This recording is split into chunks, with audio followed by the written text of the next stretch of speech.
J'aperçus au loin la masse sombre de mon jardin, et je ne sais d'où me vint une sorte de malaise à l'idée d'entrer là-dedans. Je ralentis le pas. Il faisait très doux. Le gros tas d'arbres avait l'air d'un tombeau où ma maison était ensevelie. J'ouvris ma barrière et je pénétrai dans la longue allée de sycomores qui s'en allait vers le logis, arqué en voûte comme un haut tunnel, traversant des massifs opaques et contournant des gazons où les corbeilles de fleurs plaquaient, sous les ténèbres pâlies, des taches ovales aux nuances indistinctes. En approchant de la maison, un trouble bizarre me saisit. Je m'arrêtai. On n'entendait rien. Il n'y avait pas dans les feuilles un souffle d'air. Qu'est-ce que j'ai donc, pensai-je? Depuis 10 ans, je rentrais ainsi sans que jamais la moindre inquiétude m'eût effleuré. Je n'avais pas peur. Je n'ai jamais eu peur la nuit. La vue d'un homme, d'un maraudeur, d'un voleur m'aurait jeté une rage dans le corps et j'aurais sauté dessus sans hésiter. J'étais armé, d'ailleurs. J'avais mon revolver. Mais je n'y touchais point, car je voulais résister à cette influence de crainte qui germait en moi. Qu'était-ce? Un pressentiment. Le pressentiment mystérieux qui s'empare des sens des hommes quand ils vont voir de l'inexplicable. Peut-être, qui sait? À mesure que j'avançais, j'avais dans la peau des tressaillements, et quand je fus devant le mur, aux auvents clos de ma vaste demeure, je sentis qu'il me faudrait attendre quelques minutes avant d'ouvrir la porte et d'entrer dedans. Alors je m'assis sur un banc, sous les fenêtres de mon salon.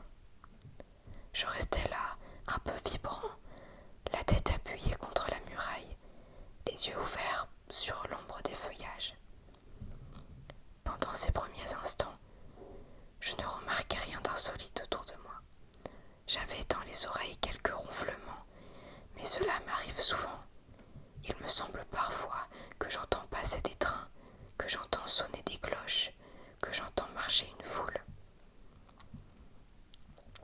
Puis bientôt, ces ronflements devinrent plus indistincts, plus précis, plus reconnaissables. Je m'étais trompé, ce n'était pas le bourdonnement ordinaire de mes artères qui mettait dans mes oreilles ces rumeurs, mais un bruit très particulier, très confus, cependant, qui venait, à n'en point douter, de l'intérieur de ma maison. Je le distinguai à travers le mur, ce bruit continu, plutôt une agitation qu'un bruit, un remuement vague d'un tas de choses, comme si on eût secoué, déplacé, traîné doucement tous mes meubles. Oh, je doutais, pendant un temps assez long encore, de la sûreté de mon oreille, mais l'ayant collé contre un auvent pour mieux percevoir ce trouble étrange de mon logis, je demeurai convaincu, certain qu'il se passait chez moi quelque chose d'anormal et d'incompréhensible. Je n'avais pas peur, mais j'étais, comment expliquer cela, effaré d'étonnement.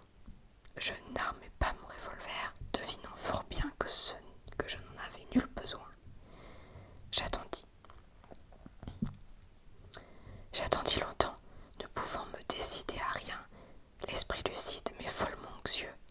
J'attendis debout, écoutant toujours le bruit qui grandissait, qui prenait par moments une intensité violente, qui semblait devenir un grondement d'impatience, de colère, d'émeute mystérieuse.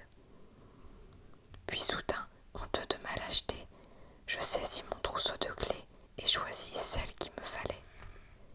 Je l'enfonçai dans la serrure. Je la fis tourner 2 fois, et poussant la porte de toute ma force, j'envoyai le battant heurter la cloison.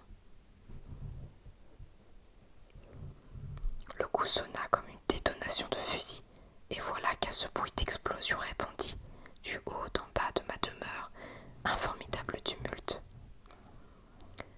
Ce fut si subit, si terrible, si assourdissant, que je reculai de quelques pas, et que, bien que le sentant toujours inutile, Je tirai de sa gaine mon revolver.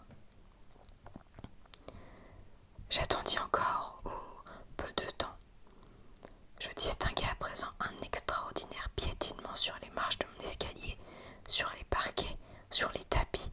Un piétinement, non pas de chaussures, de souliers humains, mais de béquilles de bois et de béquilles de fer qui vibraient comme des cymbales. Et voilà que j'aperçus tout à coup, sur le seuil de ma porte, un fauteuil, mon grand fauteuil de lecture qui sortait en se tendinant.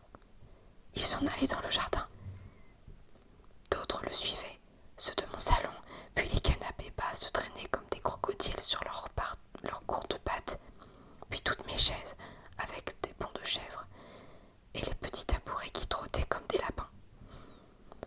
Oh, quelle émotion!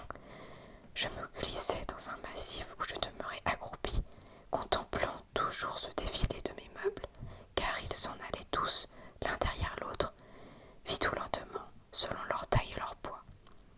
Mon piano, mon grand piano à queue, passa avec un galop de cheval, emporté, et un murmure de musique dans le flanc.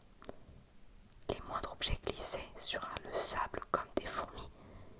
Les brosses, les cristaux, les coupes, où le clair de lune accrochait des phosphorescences de fer luisant. Les étoffes rampaient, s'étalaient en flaques à la façon des pieuvres de la mer. Je vis paraître mon bureau, un rare bibelot du dernier siècle, et qui contenait toutes les lettres que j'ai reçues